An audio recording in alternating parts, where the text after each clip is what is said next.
अरमान हर रोज शाम के वक्त अपने दोस्तों के साथ खेलने के लिए घर से बाहर चला जाता था और तकरीबन शाम के 6-7 बजे तक वापस भी आ जाया करता था। लेकिन एक दिन ऐसा क्या हुआ कि जब अरमान अपने दोस्तों के साथ खेलकर वापस घर आया ही नहीं। वो खेलने तो गया था लेकिन कभी वापस लौट कर नहीं आया। तो आखिर क्या हुआ था अरमान के साथ, इस कहानी के बारे में मैं आपको सब कुछ बताऊंगा। तो चलिए शुरू करते हैं। आज की ये कहानी है पंजाब राज्य के एक अबोहर शहर की। अबोहर शहर में रहने वाले अरमान संधू की। अरमान संधू सिर्फ 12 साल का था। पंजाब के अबोहर में एक इलाका है नई आबादी के नाम से। ये वहीं उस इलाके में अपने परिवार के साथ रहता था। अरमान के परिवार में उसके पिता बलजिंदर संधू जो पेशे से एक फाइनेंसर थे और उनकी मां दविंदर पाल कौर जो कि एक हाउसवाइफ थी, उनके साथ रहता था।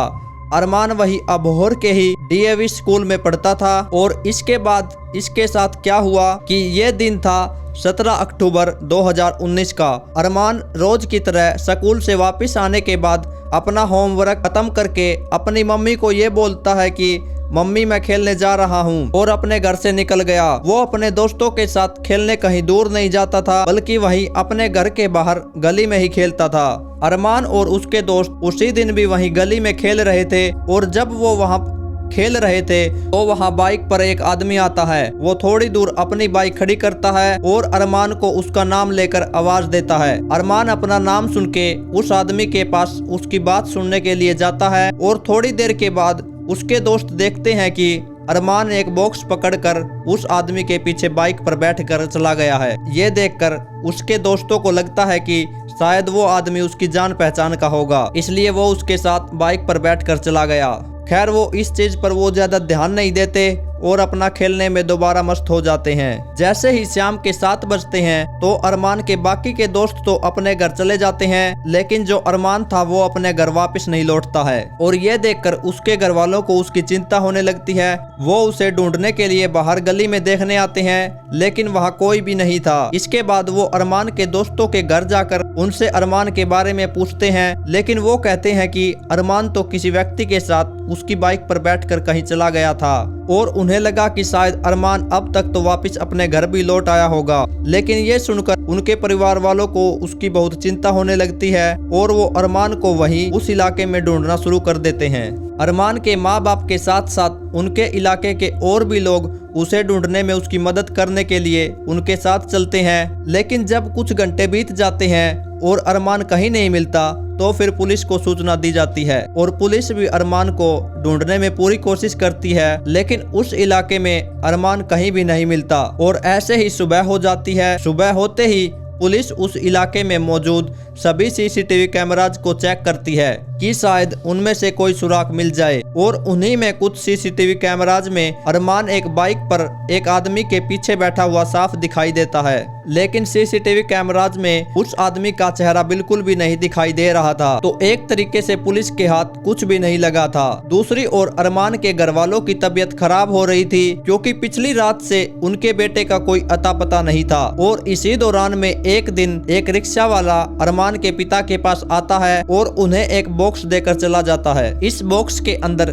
2 ईंटें थी और एक चिट्ठी थी और इस चिट्ठी में अरमान के किडनैप होने की बात लिखी थी। ये चिट्ठी किडनैपर्स ने भेजी थी और इसमें लिखा था कि अगर वो अपने बेटे को सही सलामत वापस चाहते हैं तो वो उन्हें नीचे दी गई फेसबुक आईडी पर फ्रेंड रिक्वेस्ट भेजें। उन्हें कितनी फिरौती चाहिए और पैसे कहां लेकर आने हैं ये सब वो लोग फेसबुक मैसेज के जरिए बताएंगे। ये देखकर अरमान के पिता जल्दी से उस आईडी पर रिक्वेस्ट भेजते हैं और 3 दिन बाद उनकी तरफ से रिक्वेस्ट एक्सेप्ट हो जाती है और फिर वे फिरौती में 2 करोड़ रुपए मांगते हैं क्योंकि वे जानते थे कि अरमान के पिता पैसे से एक फाइनेंसर है और वो आसानी से इतने पैसे दे सकते थे। और सिर्फ इतना ही नहीं बल्कि सबूत के तौर पर उन्होंने अरमान के कुछ फोटोज और वीडियोज भी भेजे थे जिनमें अरमान के हाथ पैर बंधे हुए दिखाई दे रहे थे और वो अपने पिता से रिक्वेस्ट कर रहा था कि वो उसे जल्दी से वहाँ से छुड़वा लें। ये देखने के बाद अरमान के पिता का दिल पसीज जाता है और वो अपने इकलौते बेटे की जान बचाने के लिए वो पैसे देने के लिए तुरंत तैयार हो जाते हैं। इसके बाद वो उनसे जगह पूछते हैं कि वो पैसे लेकर कहाँ आए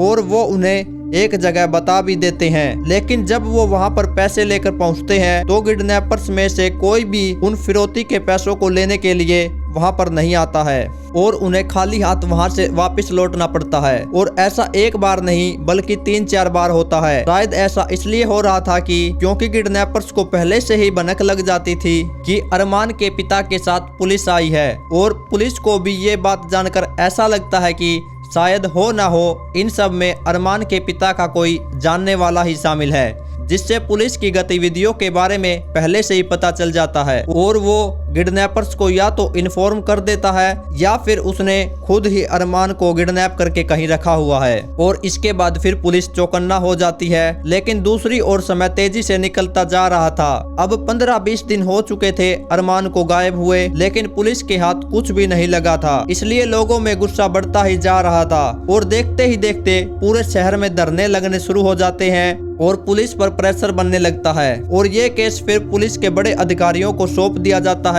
और जब वो इस केस में शुरू से जांचना शुरू करते हैं तो उन्हें ये रियलाइज होता है कि उनके पास किडनैपर्स के खिलाफ उस फेसबुक आईडी के अलावा और कुछ भी नहीं है, और उनके पास किडनैपर्स को ढूंढने का बस एक वही जरिया है, उनकी फेसबुक आईडी। और इसके लिए वो मदद लेते हैं अमेरिका के फेसबुक साइबर क्राइम डिपार्टमेंट की, और वो उनसे ये मदद लेते हैं कि उन्हें इस आईडी की लोकेशन पता करके बताएं। वो उन किडनैपर्स को मैसेज में उलझा कर रखते हैं, उन्हें ऑनलाइन रखते हैं ताकि उनकी लोकेशन ट्रैक होने में कोई दिक्कत ना हो, और इसी दौरान किडनैपर्स को वो 7 घंटे तक ऑनलाइन रखने में कामयाब भी हो जाते हैं और उन्हें उनकी लोकेशन मिल भी जाती है। अब जैसे ही पुलिस के हाथ उनकी लोकेशन लगती है तो वो तुरंत वहां उस लोकेशन की तरफ निकल जाते हैं और वहां उस जगह से 2 लोगों को गिरफ्तार कर लेते हैं।